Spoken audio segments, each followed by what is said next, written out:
Non stop 100 आप देख रहे थे। खबरें अब विस्तार से आपको दिखाते हैं। बीजेपी कल श्रीनगर के डल झील में शिकारा रैली करने वाली है। इस रैली की क्या तैयारियां हैं, इसके बारे में बीजेपी नेताओं से हमारे संवाददाता अशरफ वानी ने बातचीत की है, लेकिन उसकी तैयारियों की ये तस्वीरें आपके सामने हैं। आपको बता दें, श्रीनगर के इस डल झील को देखने के लिए भारी तादाद में पर्यटक यहां पर पहुंचते हैं। पर्यटन का एक बहुत बड़ा केंद्र, लेकिन बीजेपी इसी डल झील पर इस शिकारे के सहारे अब रैली करने के लिए जा रही है डीडीसी चुनावों में जीत के लिए। सुनिए, अशरफ वानी ने बीजेपी नेताओं से की है बातचीत।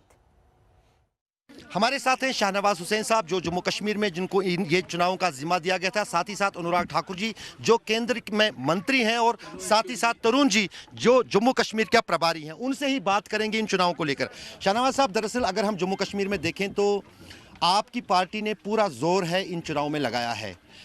अभी तक फिलहाल 6 चरण का चुनाव जो हुआ है, आज 6ठे चरण का चुनाव हो रहा है, तो इन चुनावों में आपको अपनी पार्टी जो आप मिशन कश्मीर को लेकर चल रहे हैं, कहां तक आपको ताकत दिखी है पार्टी की, और इन चुनावों में क्या उम्मीद है आपकी पार्टी को? देखिए, ये जम्मू कश्मीर में ये भारत का तिरंगा लहरा रहा है। ये यहाँ की आवाम, यहाँ के लोग, हमारे कार्यकर्ता साथ हैं। जम्मू कश्मीर डेवलपमेंट पे चुनाव है, डीडीसी डिस्ट्रिक्ट डेवलपमेंट काउंसिल का चुनाव है। यहाँ की आवाम को डेवलपमेंट चाहिए, और डेवलपमेंट के लिए हम लोग यहाँ इकट्ठे होकर आए हैं।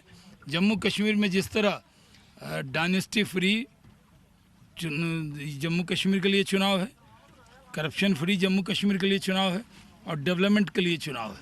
और इस चुनाव में भारतीय जनता पार्टी की बड़ी तादाद में कार्यकर्ता हैं, और उनको ये साफ तौर पे लग रहा है कि जम्मू कश्मीर में हमारी ताकत को देखकर जो खोखले पैर हैं वो इकट्ठे हो गए हैं।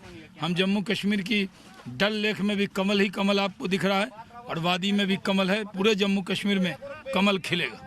कि ये लोकतंत्र की जीत है, डेमोक्रेसी की जीत है। This is the victory of the democracy. Modi ji विकास में विश्वास रखते हैं, और विकास करवाने के लिए स्थानीय जनप्रतिनिधियों को चुनने का एक अवसर दिया।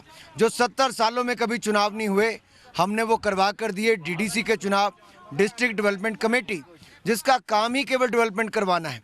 जिला स्तर पर यह कमेटी बनेगी। अस्पताल, स्कूल, पानी, सड़कें, बाकी सब बजट तक यही बना कर देंगे। ये 70 सालों तक नहीं दी थी, क्योंकि अब्दुल्ला और मुफ्ती परिवार जम्मू कश्मीर पर कब्जा किए हुए था, सत्ता का सुख भोग रहा था, लेकिन युवा पीढ़ी को आगे नहीं बढ़ने देता था। यहाँ के युवाओं को उन्होंने केवल या पत्थर या बंदूक उठाने के लिए मजबूर किया। मोदी जी ने बैलेट तक लाने के लिए, मोदी जी ने अलग काम किया, विकास का किया। आप देखिए, अब्दुल्ला हो, महबूबा जी हो, बाकी हो, ये बंगलों तक सीमित रहे। मोदी जी ने गरीब को बॉर्डर पर बंकर बनाकर दिए, और गरीबों को पक्के मकान बनाकर दिए। शिकारे के बहाने घाटी में छा जाने की कोशिश भारतीय जनता पार्टी की कितनी कामयाब होगी, इस पर रहेगी आज तक की नजर। आगे बढ़ते हुए बात किसान आंदोलन की। आज 18वां दिन है इस आंदोलन का। कृषि कानून को लेकर अभी तक सरकार से सुलह की हर कोशिश नाकाम हो चुकी है। किसान आंदोलन में पंजाब के साथ हरियाणा, राजस्थान, यूपी के किसान भी सक्रिय दिखाई दे रहे हैं। ये अलग अलग तस्वीरें 26 नवंबर से लेकर आज 13 दिसंबर की तस्वीरें आपके सामने है।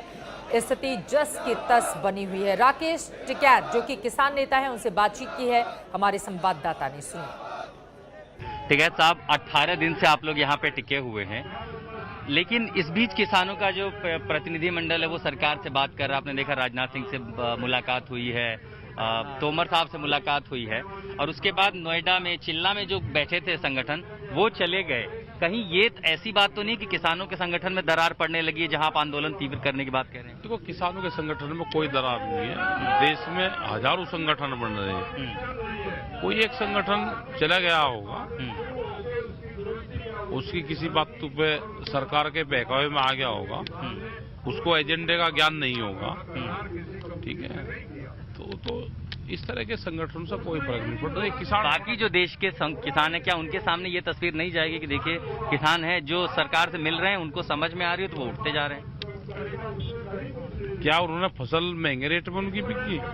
जब उनको ज्ञान ही नहीं है, उनके तो मकसद दूसरे होते हैं। कुछ सरकारी संगठन भी तो होते हैं, तो इस तरह के तो सरकारी संगठन है जो सरकारों से बात करके बनते हैं, और बात करके ही फिर उठ जाते हैं। वहां पे भी है, जब गवर्नमेंट की बहुत मीटिंग होती है और सरकारों को कुछ बिल पास करने होते हैं, और उस पर साइन किसानों के करवाने पड़े हैं, तो उनके अपने लोग हैं वहां पे, वे किसान के नाम से संगठन बन रहे हैं।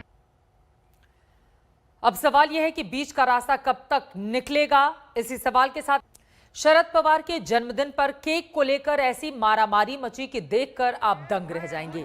ये समारोह परली में मनाया गया। महाराष्ट्र के मंत्री धनंजय मुंडे और अभिनेता गोविंदा ने केक काटा, लेकिन इसके बाद समर्थक केक पर टूट पड़े। केक लूटने की होड़ लग गई।